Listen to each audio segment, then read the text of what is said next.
When we start our athletic quests, we have these naive mind states about what it takes, and we tell ourselves stories. I call these fantastical stories because they're made up in our imagination based on what we think it takes to become a high-level athlete. These are the 5 most common fantastical stories I hear people telling themselves that stop them from reaching their athletic potential. The last one, nutrition is the major key to the body that I want. That one's pretty straightforward. I'm assuming that when I say the body people want in here, that it's more of a elaborate thing than just an image. It's not a specific percentage of body fat. It's like, I want a certain level of virtuosity of the skills that I have. I want to look a certain way. On top of that, I want to be a certain level of power. You're probably at this stage, like there's no 15-year-olds in here that think they're gonna go from like a 5'6" skinny kid to like a 6'8" like NBA basketball player. Like you kind of know what your genetic profile is gonna look like. I think nutrition is one of the most important aspects of the game. However, I see people out there that are talking about healthy nutrition and little things. Like one of the most important things I heard from a high-level coach in this field is that you should Tupperware all of your food. You should always have your food available to you. Now, that's great if you have the resources for it.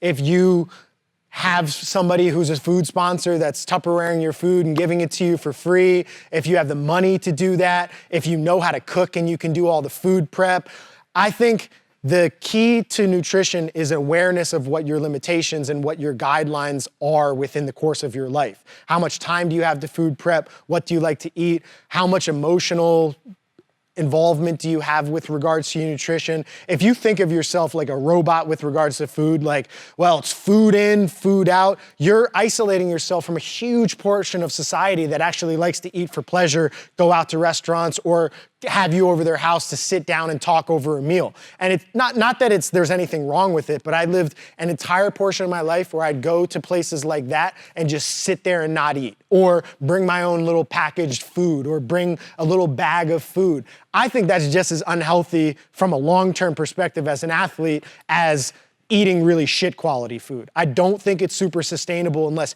every single person in your social environment has that same view of food. I don't think that is something long-term, and I also don't think it's gonna give you the net increase in overall physical body compositional change that you think you want. The people that have that type of physical profile, they pretty much have it, and they're just dialing their food a little bit more than they did it before, and they just have really, really good metabolisms, and they fucking train all the time.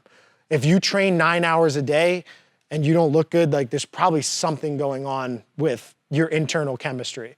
There's just so much physical work going on that it should allow you to morph into the thing that you want. So with regards to nutrition, I don't really know where I want to go with that as an organization, because as an organization, even within here, there are a ton of coaches that have different views about nutrition. Some are like, hey, I'll coach through macros. Some are, well, I think food quality is most important first and then this. Some are like, well, they got to track first, because if they're not tracking, then I can't really give them feedback because I don't know what they're intaking. Some, I don't want them to track because I think that can create an unhealthy relationship.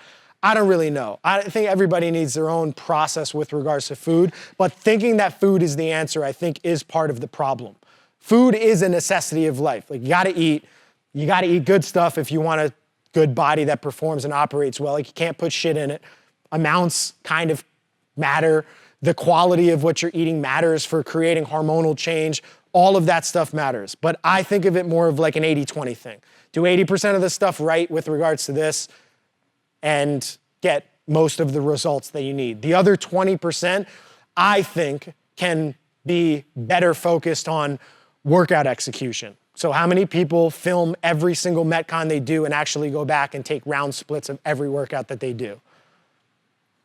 2. All right, well, good on you both. Most people don't do that. That's a lot of time. I think that time's better spent than food prep, because you're racing. Like, that's your actual sport. You should actually spend time doing that.